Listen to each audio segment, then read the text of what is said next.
नमस्कार, स्वागत आहे तुमचं माझ्या यूट्यूब चॅनलमध्ये, ज्याचं नाव आहे स्वामी भक्ती मराठी। नवरात्री सुरू आहे आणि आज आहे नवरात्रीची 6वी माळ। तर या नवरात्रीमध्ये आपण देवीच्या 9 रूपांची 9 दिवस पूजा करत असतो।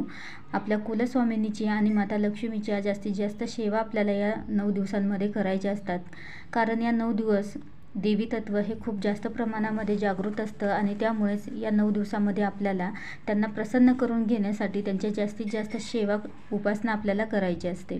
यासोबतच या नवरात्रीमध्ये आपण अनेक प्रकारचे उपाय आणि सेवा करत असतो। तर असाच एक उपाय आपल्याला करायचा आहे।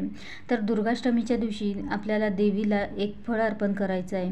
तर हे फळ अर्पण केल्याने तुमच्या आयुष्यामधील ज्या काही वाईट गोष्टी असतील तर त्या सर्व दुःख आणि समस्या निघून जातील आणि तुमच्या आयुष्यामध्ये सुख समृद्धी येईल। तर कोणते फळ आपल्याला अर्पण करायचं आहे दुर्गाष्टमीच्या दिवशी देवीला, तर हे आपण या व्हिडिओमध्ये बघणार आहोत।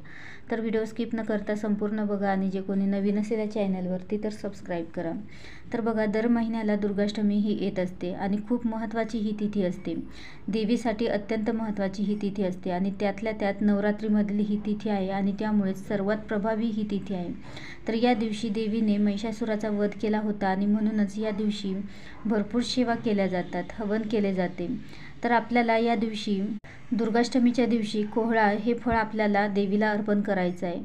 तर या फळामुळे नकारात्मकता ही शोषून घेण्याची क्षमता या फळामध्ये असते।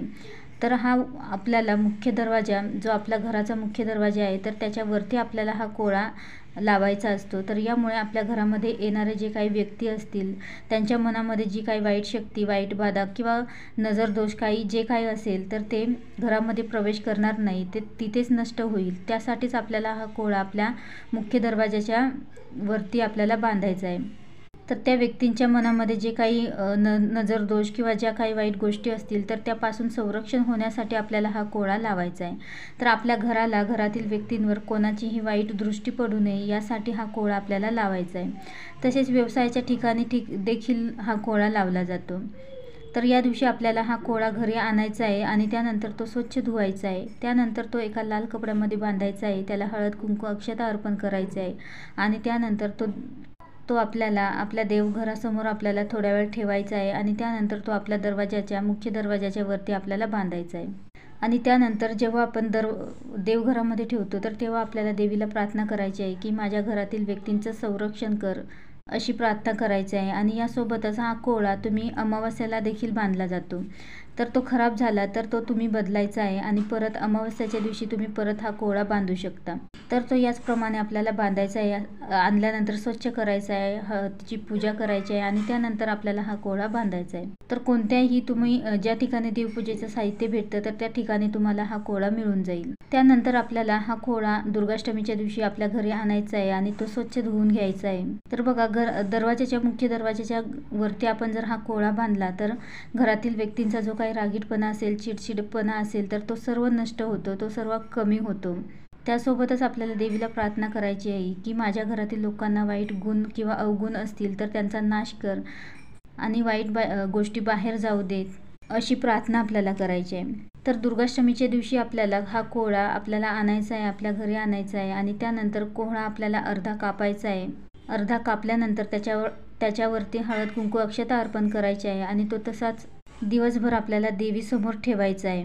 आणि त्यातील जो अर्धा कोहळा आहे तर तो आपल्याला जिथे कोणी येणार जाणार नाही तर त्या ठिकाणी आपल्याला ठेवून यायचा आहे। तर हा आपल्याला अशा ठिकाणी ठेवायचा आहे की ज्यामुळे इतर कोणालाही त्रास होणार नाही, अशा ठिकाणी आपल्याला हा ठेवायचा आहे।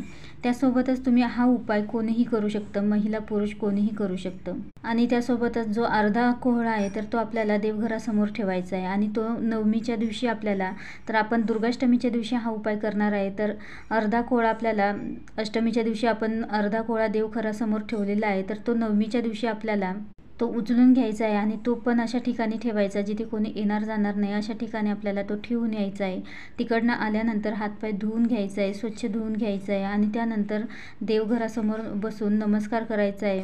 तर अशा प्रकारे तुम्ही हा उपाय दुर्गाष्टमीच्या दिवशी करू शकता। खूप प्रभावी असा हा उपाय आहे। तर अवश्य तुम्ही हा उपाय करा। तुमच्या घरातील जी काही नकारात्मकता असेल, जे काही वाईट शक्ती जे काही असेल तर ते नक्कीच नष्ट होईल। तर अवश्य तुम्ही दुर्गाष्टमीला हा उपाय करून बघा आणि अनुभव घेऊन बघा। व्हिडिओ आवडला असेल तर लाईक करा, कमेंट करा, शेअर करा आणि सबस्क्राईब करा। श्री स्वामी समर्थ।